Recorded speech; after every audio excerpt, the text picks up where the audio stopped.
Եթերում լուրերի ժամն է, բարի երեկո։ Եվ այսպես վարչապետը հենց այսօր Սրբազան հայրերի համաձայնության դեպքում նրանց կհրավիրի հանդիպման, որպեսզի ավելի մանրամասն հասկանա նրանց դիրքորոշումներն ու մոտեցումները։ Լրագրողների հետ զրույցում Նիկոլ Փաշինյանը մեկնաբանել է եպիսկոպոսների հայտարարությունը։ Վարչապետը ողջունել է այն, ասելով, որ այն ցույց է տալիս, որ եկեղեցին ունի հոգևորականներ, որոնք եռանդուն կատարում են նրանց հոգևոր առաքելությունը։ Մինչև հնարավոր հանդիպումը լրացուցիչ մեկնաբանություններից ձեռնպահ կմնամ, ասել է Նիկոլ Փաշինյանը։ Որպես հայաստանյաց առաքելական Սուրբ եկեղեցու հետևորդ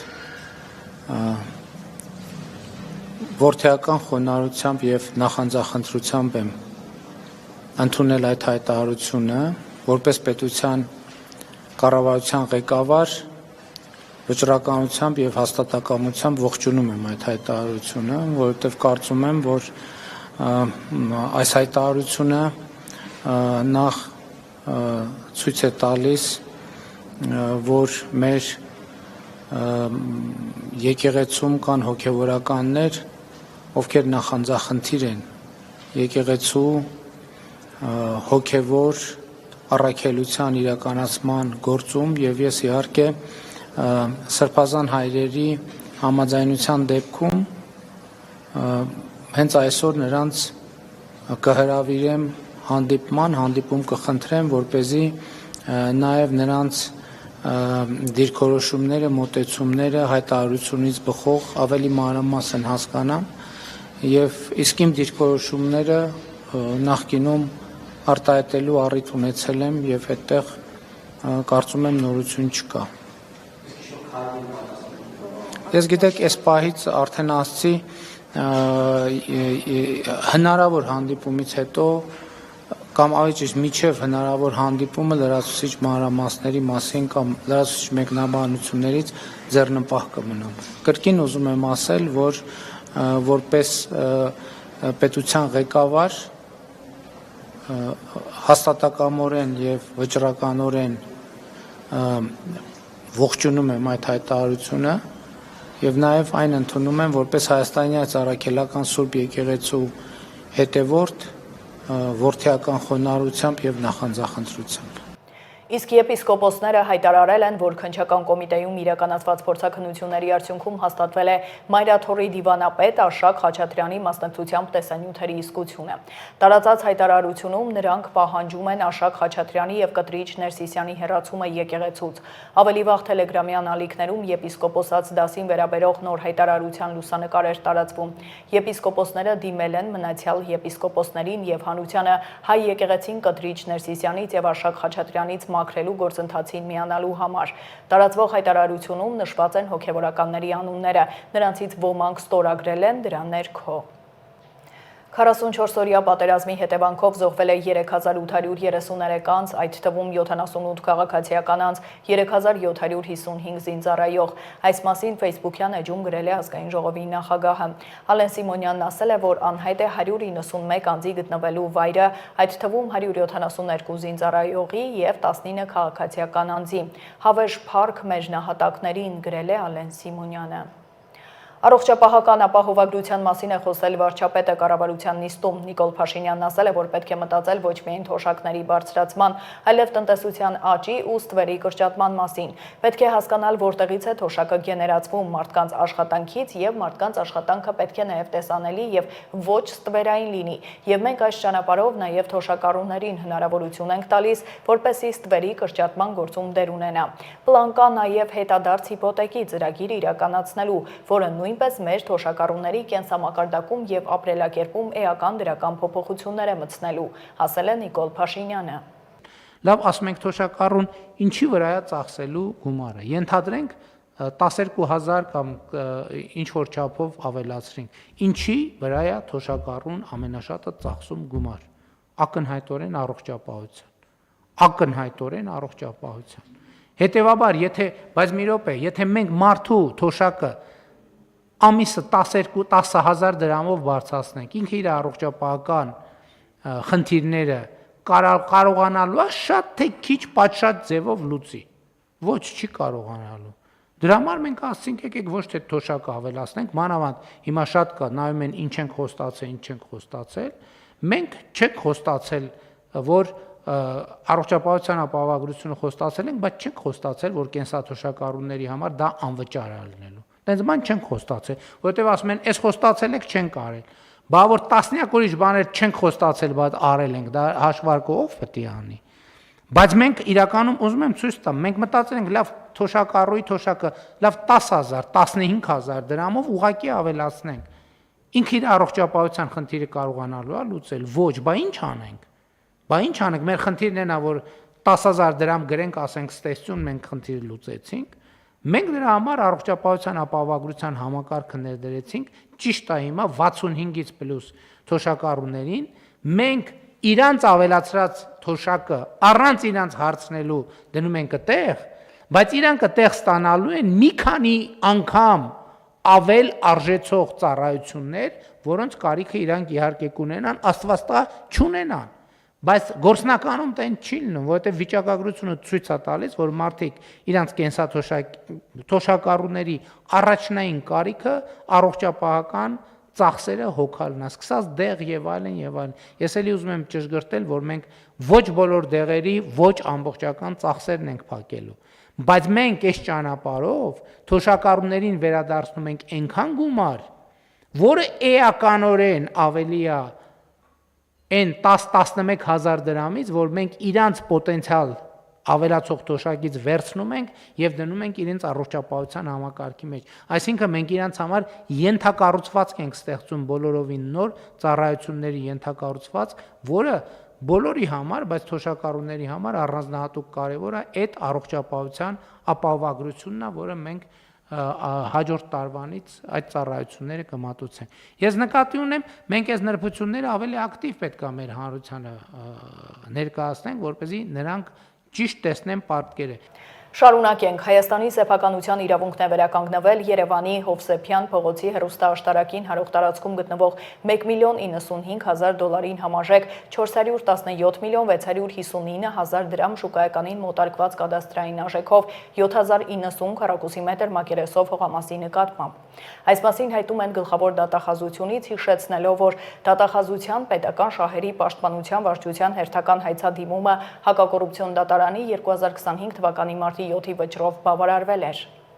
Սրբազան պայքարի գործով արդեն 5 ամիս անազատության մեջ գտնվող Լիդիա Մանթաշյանի կալանքը վերացվել է։ Նրա նկատմամբ որպես խափանման միջոց է կիրառվել վարչական հսկողություն եւ գրավ 2,500,000 դրամի չափով։ Նշեմ, որ Երևանի ընդհանուր իրավասության քրեական դատարանում այսօր շարունակվել է Բագրատ Սրբազանի եւ շարժման մյուս մասնակիցների գործով դատական նիստը։ Մեկնարկին դատավարության մասնակիցները, ամբաստանյալները, նրանց պաշտպանները դատարանին առաջարկել են առաջնահերթ քննարկել Լիդիա Մանթաշյանի խափանման միջոցի հարցը։ Հիշեցնեմ, Լիդիա Մանթաշյանը կալանավորվել է հունիսի 26-ին, իսկ օգոստոսի 20-ին նրա կալանքի ժամկետը երկարաձգվել էր 3 ամսով։ Փաստաբանը սա հանրային ճնշման հաղթանակ է համարում։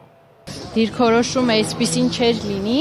եթե չլիներ այս հանրային մեծ արձագանքը։ Դրա համար պատահական չէր, որ իրենք փորձեցին հենց ի սկզբանե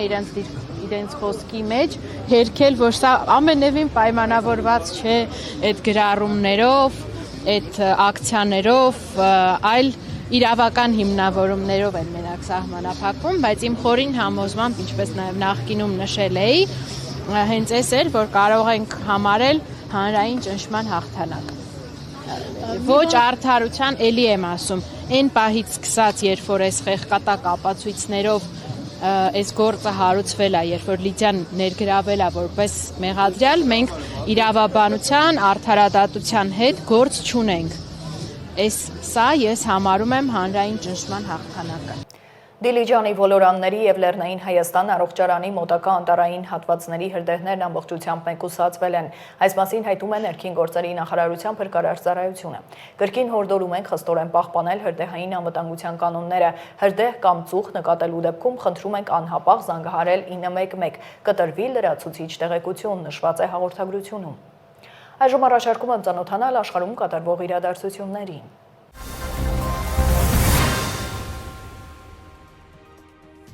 Ղրղստանի մայրաքաղաք Բիշկեքում մեկնարկել է ՀԱՊԿ քաղաքական անվտանգության խորհրդի նիստը։ Նիստին մասնակցում են Ռուսաստանի, Բելարուսի, Ղազախստանի, Ղրղստանի եւ Տաջիկստանի նախագահները։ 2026 թվականին ՀԱՊԿ-ի նախագահությունը Ղրղստանից անցնելու է Ռուսաստանին։ Հունվարի 1-ից կառույցը նաեւ կունենա նոր գլխավոր քարտուղար։ Այդ պաշտոնը զբաղեցնելու է ներկայում ՀԱՊԿ ղեկավարի տեղակալի պաշտոնը զբաղեցնող Ղրղստանի ներկայացուցիչ Թալատբեկ Մասադիկովը։ ԱՄՆ նախագահ Դոնալդ Թրամփը հայտնել է, որ կարգադրել է Վաշինգտոնում ազգային գվարդիայի եւս 500 մարտիկ տեղակայել Սպիտակ տան մոտ տեղի ունեցած հրաձգությունից հետո, որի հետևանքով 2 գվարդիական ծանր վիրավորվել է։ Նոյեմբերի 26-ին Վաշինգտոնում Սպիտակ տանից 300 մետր հեռավորության վրա անհայտ անձը կրակոցներ է արձակել, որի հետևանքով վիրավորվել է ազգային գվարդիայի 2 ներկայացուցիչ։ Կատարվածի համար ամերիկյան ոստիկանությունը ձերբակալել է Աֆղանստանի քաղաքացու։ Ձերբակալված աֆղանցին նախկինում համագործակցել է ԱՄՆ կառավարական գործակալությունների, այդ թվում նախկին նախագահ Ջո Բայդենի օրոք Աֆղանստանում ԱՄՆ կենտրոնական հետախուզական գործակալության հետ։ Դոնալդ Թրամփը կատարվածը որակել է ահաբեկչություն։ Նա հայտարարել է, որ ամերիկյան իշխանությունները ստուգելու են աֆղանստանցի բոլոր քաղաքացիներին, ովքեր ԱՄՆ են եկել նախկին նախագահ Ջո Բայդենի պաշտոնավարման ընթացքում, ընդգծելով, որ երկրից արտաքսվելու են բոլոր այն օտարերկրացիները, ովքեր չեն գործում իշահ ԱՄՆ-ի։ Այս հայտարարությունից հետո Միացյալ Նահանգների քաղաքացիության եւ ներգաղթի ծառայությունը հայտարարել է, որ անորոշ ժամանակով դադարեցնում են Աֆղանստանի քաղաքացիների միգրացիոն հարցումների քննումը։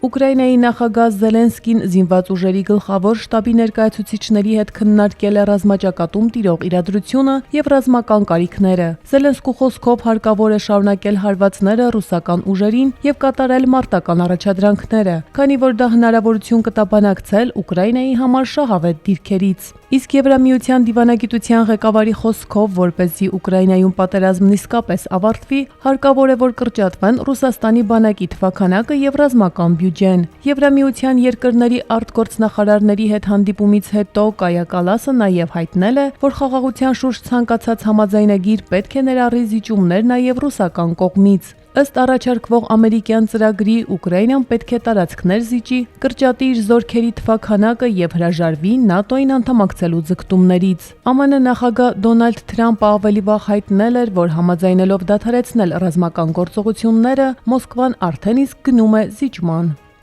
Հազարավոր ցուցարարներ նոյեմբերի 26-ի երեկոյան հանրահավաք են անցկացրել Բուլղարիայի մայրաքաղաք Սոֆիայի խորհրդարանի շենքի դիմաց, բողոքելով 2026 թվականի բյուջեի նախագծով հայտարարված բարձր հարկերի դեմ։ Հանրահավաքը տեղի է ունեցել խորհրդարանական վերջնական քվեարկությունից առաջ։ Ցուցարարները պատնեշ են կազմել խորհրդարանի շենքի շուրջ պատգամավորներին թույլ չտալու դուրս գալ շենքից։ Հանրահավաքը, որին մասնակցել է մոտ 20,000 ցուցարար, կազմակերպել է «Մենք շարունակում ենք փոփոխություն» եւ Դեմոկրատական Բուլղարիա կուսակցությունների ընդդիմադիր կոալիցիան։ Իշխանությունները հայտնել են, որ 3 ոստիկան վիրավորվել է հասարակական կարգը պահպանելու ժամանակ։ Որոշ ցուցարարների խոսքով ոստիկանությունը ցուցարարներին ցրելու նպատակով արդյունքաբեր գազ է արձակել բազմության ուղղությամբ։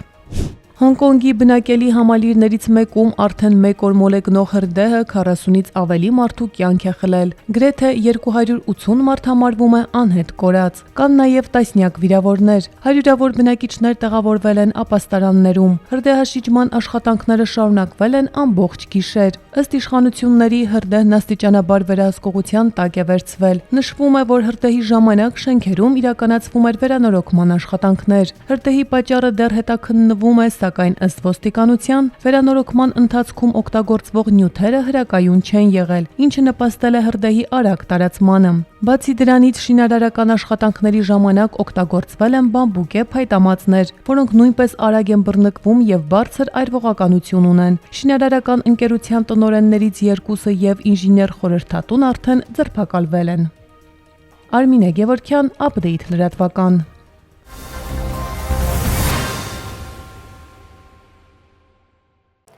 Շարունակենք, ինչպես է ապահովագրված անձն օգտվելու ապահովագրությունից, առողջապահության նախարարը Facebook-ում մանրամասներ է ներկայացրել։ Այսօր կփորձեմ պատասխանել այն հարցին, թե ապահովագրված անձը ինչպես է օգտվելու ապահովագրությունից։ Նախ տարբերակենք 2 առանձին դեպք։ Առաջինը դա հրատապ, անհետաձգելի, շտապ օգնության կարիքն է, որի մասին հետո կխոսեմ։ Հիմա գանք այն դեպքերին, երբ որ մարդը ունի որոշակի գանգատներ։ Ինչպես պետք է նա սկսի իր ուղին առողջապահական համակարգում։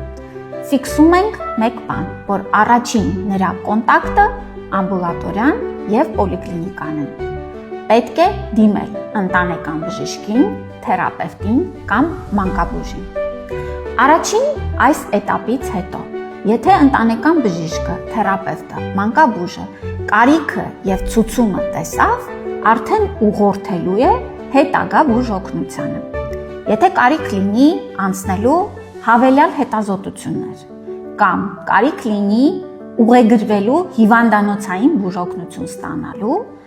այս օղակը, առաջնային օղակը ուղեգրումների միջոցով արդեն ուղղորդի հաջորդի բժշկական ծառայություններ ստանալու։ Սիրելի քաղաքացիներ, բայց քանի որ մեր նպատակն է, որ առողջապահական համակարգի հետ դուք առնչվեք ոչ միայն այն ժամանակ, երբ գանգատներ ունեք կամ առողջական լուրջ խնդիրներ, դուք ապահովագրության շրջանակում նաև հնարավորություն, այնուհետև նաև պարտավորություն եք ունենալու տարին մեկ անգամ անցնելու պարտադիր հետազոտություն եւ օգտվելու սկրինինգային ծրագրերից։ Այս դեպքում դուք կստանաք հաղորդագրություն, կգրանցվեք պոլիկլինիկայում, ամբուլատորիայում եւ կանցնեք ձեր տարեկան այս անհրաժեշտ կանխարգելիչ բուժ ծառայությունը։ Կանխվել է Հայաստանի պետական սահմանով մաքսային հսկողությունից թաքցված խոշոր չափի ծխախոտի արտահանման փորձ, պետեկամուտների կոմիտեի տեսանյութը։ Հայաստանի Հանրապետության պետական եկամուտների կոմիտեն շարունակական քայլեր է ձեռնարկում ստվերային տնտեսության նվազեցման, հարկերից խուսափելու դեպքերի կանխարգելման եւ մաքսային իրավախախտումների բացահայտման ուղղությամբ, ապահովելով հարկային կարգապահությունը, պաշտպանելով պետության ու օրինապահ բիզնես համայնքի շահերը։ Պետական եկամուտների կոմիտեի պետական սահմանից համակային անցման կետերում մաքսային սպասարկման եւ հսկողության վարչության եւ ազգային անվտանգության ծառայության աշխատակիցները համատեղ կանխել են Հայաստանի Հանրապետության պետական սահմանով մաքսային հսկողությունից թաքցված խոշոր չափականակի տաքացվող ծխախոտի արտահանման փորձը։ Այսպես, օրերս Հայաստանի տարածքից Բագրատաշեն անցակետ է մուտք գործել կենդանիների տեղափոխման համար նախատեսված դատարկ բեռնատար ավտոմեքենա։ Ստացված տեղեկությունների համաձայն ձեռնարկվել են համապատասխան միջոցառումներ։ Բեռնատարը վերցվել է հսկողության։ Տրանսպորտային միջոցն ուղղորդվել է ռենտգեն տեսազնման կայան։ Պատկերի վերլուծության արդյունքում բեռնատարի վերելակի պատերի հատվածում նկատվել է կասկածելի խտություն եւ որոշում է կայացվել բեռնատարն ուղղորդել խորը զնման անգար։ Մաքսային ծառայողները էնդոսկոպիկ տեսանկարահանող սարքի միջոցով ֆիքսել են ներսում առկա բեռնատարի կառուցվածքին չհամապատասխանող օտար մարմիններ։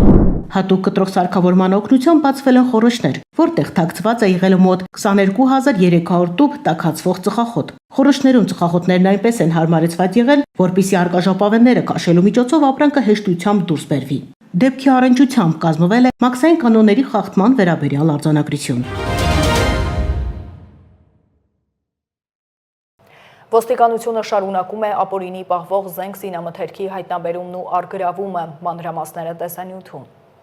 Ոստիկանությունը շարունակում է ապօրինի պահվող զենք զինամթերքի հայտնաբերման եւ առգրավման աշխատանքը։ Վերջին օրերին կամավոր ներկայացված զենք զինամթերքի դեպքերի ընտրանին ներկայացնենք մեկ տեսաշարով։ Հոկտեմբերի 27-ին 911 ծառայություն զանգած քաղաքացին հայտնել է, որ պատերազմից բերած զենք զինամթերք է թողել Դավթաշենի եկեղեցու մոտ։ Համայնքային ոստիկանության Դավթաշենի բաժնից մեկնած ծառայողները հայտնաբերել են ինքնաձիգ, նռնականետ, նռնակ եւ այլ զինամթերք։ Հոկտեմբերի 31-ին ոստիկանության օպերատիվ կառավարման կենտրոն զանգած քաղաքացին հայտնել է, որ պատերազմից հետը բերած զենք զինամթերքը թողել է Արմավիրից Ծառաշեն տանող ճանապարհի աղբանոցի մոտ։ Համայնքային ոստիկանության Արմավիրի բաժնից մեկնած ծառայողները հայտնաբերել են Կալաշնիկովի 1 ինքնաձիգ, որսորդական 3 հրացան, գազային 1 ատրճանակ, պայթուցիչով 4 նռնակ, 3 ական, գնդացրի 110 ու ինքնաձիգի 107 փամփուշտ եւ այլ զինամթերք։ Նոյեմբերի 2-ին 911 զանգած քաղաքացին էլ հայտնել է, որ ինքն էլ պատերազմի մասնակից է եւ հետը բերած զենք զինամթերքը թողնում է Վայք քաղաքում։ Համայնքային ոստիկանության Վայքի բաժնի ծառայողները նշված վայրում հայտնաբերել են ինքնաձիգ եւ ռազմամթերք։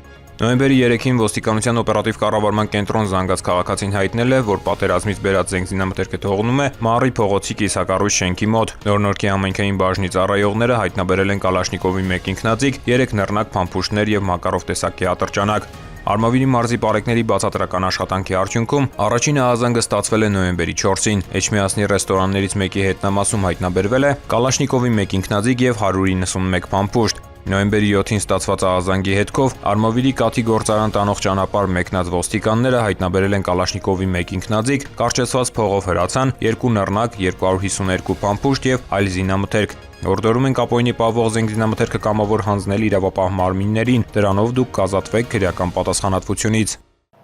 Այսօր Armflix հարթակում նմանակները սիթքոմի պրեմիերան է։ Կարող եք դիտել 16 մասանի կատակերգական հեռուստասերիալի առաջին եւ երկրորդ սերիաները։ Գլխավոր պրոդյուսերը Ռոբերտ Օղլաղչյանն է, սցենարի հեղինակը Հարություն Ղուկասյանը, ռեժիսորն ու առաջին օպերատորը Վահե Մարգարյանը, երկրորդ օպերատորը Սերգեյ Աթանյանը, հնչյունային ռեժիսորը Տիրան Հայրապետյանը։ Ծիծաղաշարժ սիթքոմում հայտնի ու սիրված դերասաններ Աշոտ Ղազարյանը, Արթուր Հակոբյանը, Աշոտ Եդիգարյանը, Հայկ Սարաթիկյանը, Լեյլա Թադևոսյանը, Իվետա Եդիգարյանը, Սերգեյ Դանիելյանն ու շատ այլ դեմքեր կերտում են հումորային կերպարներ, իսկ ամեն դրվագում զավեշտ է։ Սյուժեի մասին փակագծեր չենք բացում, դիտեք։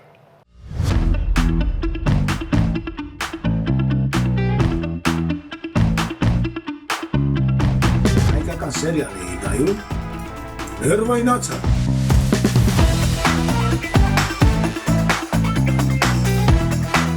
Էս ինչ էր Արտո։ Քինաչու գործ են արել։ Արագան պրդու ես այ ախելիստ։ Կե շադակը ֆուրտալի, ամեն ինչ կեզ ասում ա։ Չէ, քիչի կակազը պերեբոյկը։ Հոմոնա։ Շապան ժամանակ ունես, վրա։ Դավայ գնացին։ Եվ վաղը նույնպես տեղումներ չեն սպասվում։ Մայրաքաղաքում առաջիկա գիշերը կլինի -1-ից 3, վաղը ցերեկը 10-ից 12-ին։ Այսքանը դուք դիտում եք Update լրատվականը, հիշեցնեմ վայրկյաններ անց վերլուծությունն է, բաց չթողնեք։ Իսկ ես ձեզ հրաժեշտ եմ տալիս, հաջողություն։